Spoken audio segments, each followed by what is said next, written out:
Teus Teixeira, você conversou com algumas fontes, né, algumas pessoas que apontam o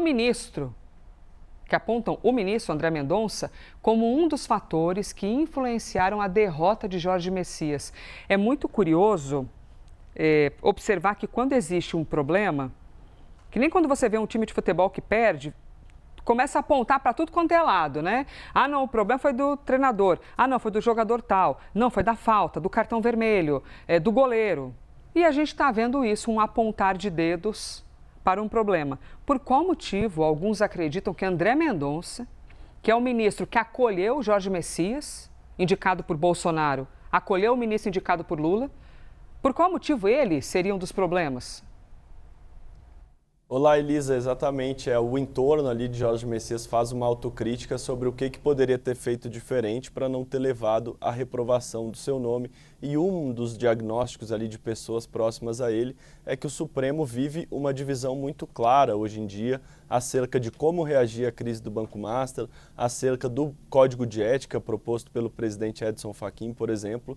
E com o Supremo dividido, ele acabou tendo o apoio mais explícito de uma ala do STF, que é ali integrada pelo ministro André Mendonça e que, portanto, a partir do momento que ele abraça André Mendonça abraça ele, acabou gerando a interpretação dentro do Supremo de que ele iria aderir ao grupo dele e não ao grupo que tem do outro lado, segundo o entorno de Messias, o ministro Gilmar Mendes, o ministro Alexandre de Moraes, Flávio Dino, Cristiano Zanin, que são magistrados que têm mais interlocução com o Senado Federal, com a classe política e com o Congresso Nacional e que, portanto, o fato dele ter tido esse apoio tão explícito e de ter também feito sinalizações de que, de fato, tem uma relação muito próxima com o André Mendonça, acabou, no fim das contas, pesando contra ele. A gente via agora ali os placares, né, que a gente mostrava, e o fenômeno se repetiu nesse governo, assim como ocorreram em outras oportunidades. O presidente da República,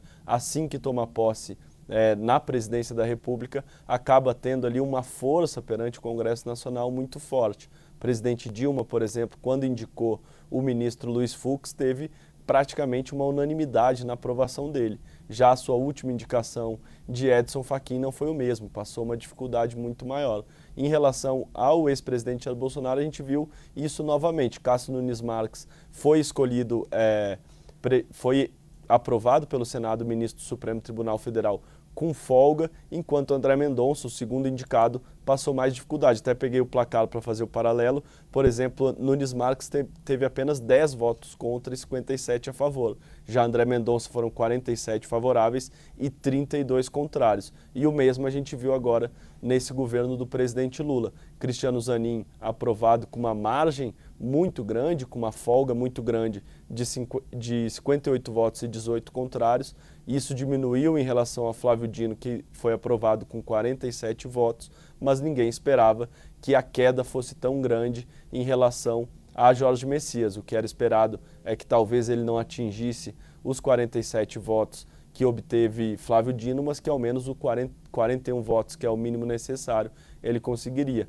Mas no fim das contas ele não conseguiu, chegou a apenas 34 votos, faltaram o apoio de 7 senadores e agora o entorno de Messias, o Palácio do Planalto, em uma série de análises ali, segundo a gente conversou com as nossas fontes aqui ao longo do dia para repercutir a crise desencadeada pelo veto a Jorge Messias e o pessoal dele tentando fazer uma autocrítica, identificar onde acertaram e onde erraram, o que levou à derrota de Jorge Messias. No fim das contas, o diagnóstico geral é que se tratou muito mais de uma derrota do governo Lula do que da pessoa de Jorge Messias em si.